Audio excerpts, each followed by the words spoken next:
ఉప్మా. ఉప్మా అనగానే చాలామంది తినడానికైతే ఇష్టపడరు. ఇవాళైతే మహా గొప్ప రుచితో ఉప్మా అయితే చూద్దాం.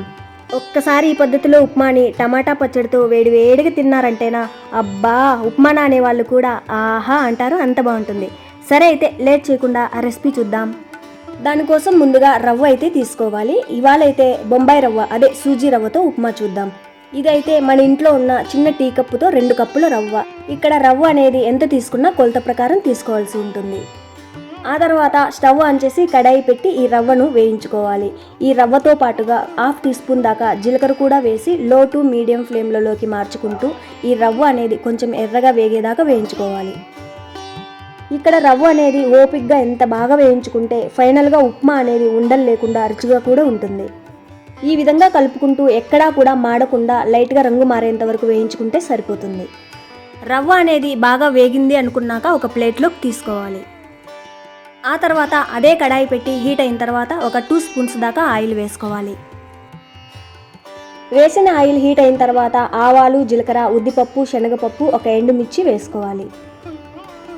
ఆవాలు మొత్తం చిట్పట్లాడి ఇందులో వేసిన పోపు దినుసులన్నీ బాగా వేగిన తర్వాత ఉంటే జీడిపప్పు వేసుకోవాలి. లేదంటే ఈ ప్లేస్లో పల్లీలైనా వేసుకోవచ్చు.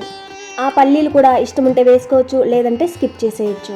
ఆ తర్వాత ఇందులోకి సగం ఉల్లిపాయని ఈ విధంగా చిన్న చిన్న ముక్కలుగా కట్ చేసి వేసుకోవాలి. రుచికి సరిపడా తినగలిగే కారాన్ని బట్టి పచ్చిమిర్చి, ఒక 7-8 దాకా అల్లం ముక్కలను చిన్న చిన్న ముక్కలుగా కట్ చేసి వేసుకోవాలి. ఇక్కడ వేసినవన్నీ తీసుకున్న రవ్వను బట్టి వేసుకోవాలి. నేను వేసినవన్నీ 2 టీ కప్పుల రవ్వకైతే సరిపోతాయి.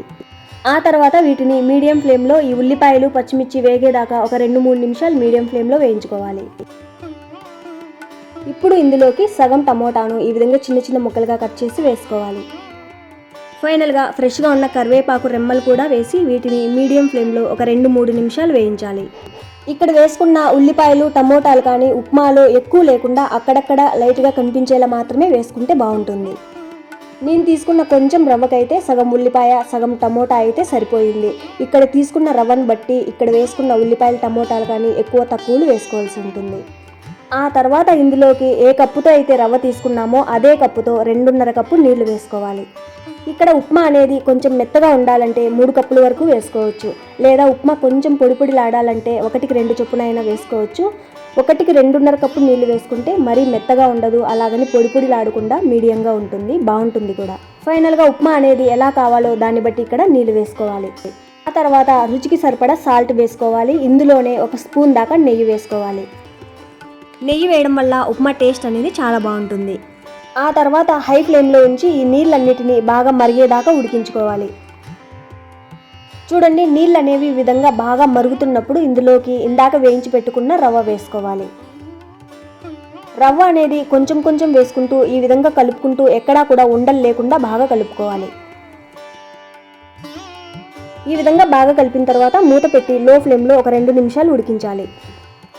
మూత పెట్టాక ఒక 2 నిమిషాలు ఉడికించుకుంటే సరిపోతుంది.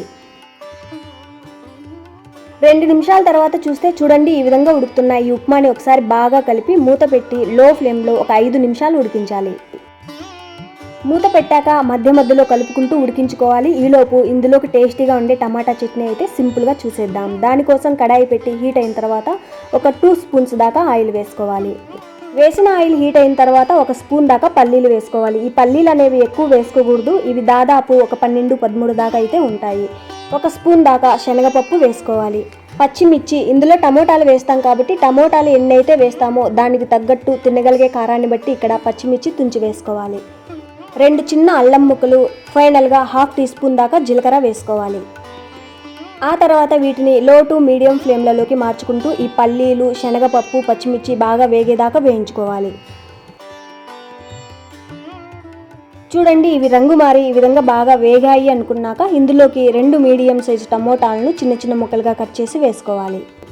తర్వాత 1/2 టీ స్పూన్ పసుపు, కొంచెం సాల్ట్ కూడా వేసి ఈ టమోటాలు మెత్తగా మగ్గేంత వరకు వేయించుకోవాలి. ఇక్కడ తీసుకున్న టమోటాలు కొంచెం గుజ్జు ఉన్న టమోటాలు అయితే చట్నీ బాగుంటుంది. ఈ టమోటాలు తొందరగా ఉడకడానికి మూత పెట్టి మీడియం ఫ్లేమ్లో ఒక 2 నిమిషాలు ఉడికించుకుంటే సరిపోతుంది.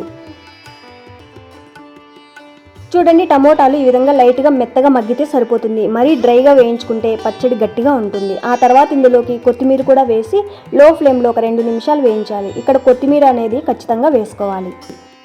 ఈ కొత్తిమీర కూడా 1 నిమిషం వేగాక ఆ తర్వాత వీటిని చల్లార్చి ఒక మిక్సీ జార్లోకి తీసుకోవాలి.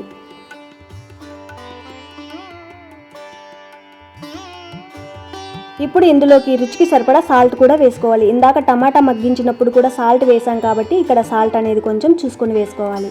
ఆ తర్వాత వీటిని నీళ్లు పోయకుండా ఈ విధంగా మెత్తగా గ్రైండ్ చేసుకోవాలి. ఈ స్టేజ్లో ఉప్పు కారం సరిచూసుకోవాలి. ఒకవేళ కారం తక్కువ అనిపిస్తే ఇందులో వేసే పోపులో 2 ఎండుమిర్చిని కారానికి తగ్గట్టు తుంచి వేసుకోవచ్చు. ఆవాలు, జీలకర్ర, ఉద్దిపప్పు, శనగపప్పు, కరివేపాకు, ఎండుమిర్చితో పోపు పెట్టుకుంటే అయిపోయింది పచ్చడి. ఈ టమాటా పచ్చడి ఉప్మాలోకే కాదు, ఇడ్లీ, దోశ, పొంగల్ ఇలా ఏ టిఫిన్స్లోకైనా చాలా బాగుంటుంది. అస్సలు మిస్ అవ్వద్దు ఈ పచ్చడి. సరే, ఇప్పుడు వెళ్ళి ఉప్మా సంగతి చూద్దాం. చూడండి, వాటర్ మొత్తం ఇంకిపోయి ఉప్మా అనేది ఈ విధంగా కొంచెం దగ్గర పడిన తర్వాత ఇందులోకి ఈ ఉప్మాకు మరింత రుచిని తీసుకొచ్చే కొంచెం కొత్తిమీర, కొంచెం నిమ్మరసం పిండుకోవాలి. కొత్తిమీర, నిమ్మరసం వేశాక ఒకసారి ఈ విధంగా బాగా కలిపిన తర్వాత స్టవ్ ఆఫ్ చేసి సర్వ్ చేసుకోవడమే. ఈ టమోటా పచ్చడితోనే కాదు, ఈ ఉప్మా అనేది ఏ పల్లీ చట్నీతో సర్వ్ చేసుకున్నా చాలా అంటే చాలా బాగుంటుంది. ట్రై చేసి చూడండి. సరే, అయితే మరో సింపుల్ రెసిపీతో మళ్ళీ కలుద్దాం. Thank you for watching.